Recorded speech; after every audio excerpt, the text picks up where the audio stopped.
Just got this in, and the reason I purchased it is because my favorite podcast, the GiZ WiZ, is doing Security Month this month, and I'm hoping that they show this device. I think it's cool, it's easy to use, and very simple device.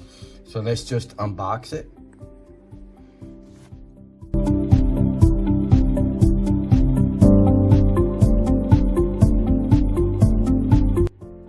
It requires one 9-volt battery, which no one has laying around. I actually had to remove this from a device I already had.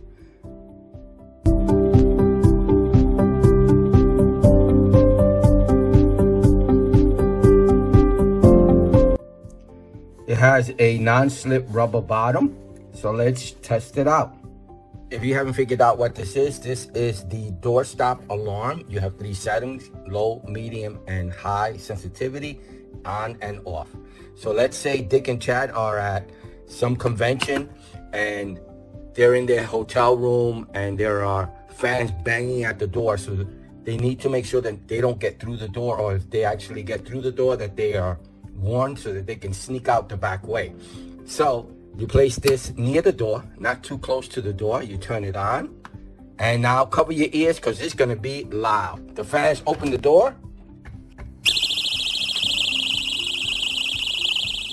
The sensitivity has to do with touch, so I have it at high. I'm just going to touch it.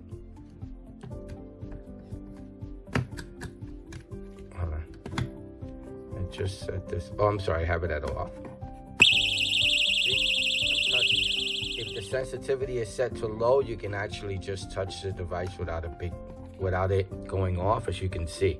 But at high sensitivity, you can't even touch it. So it depends how secure you and Dick and Chad need to feel in their hotel room with the fans on the other side of the door.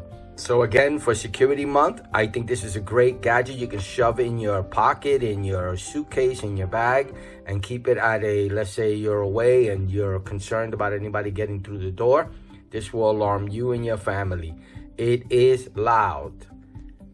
So cover your ears. Thank you for watching.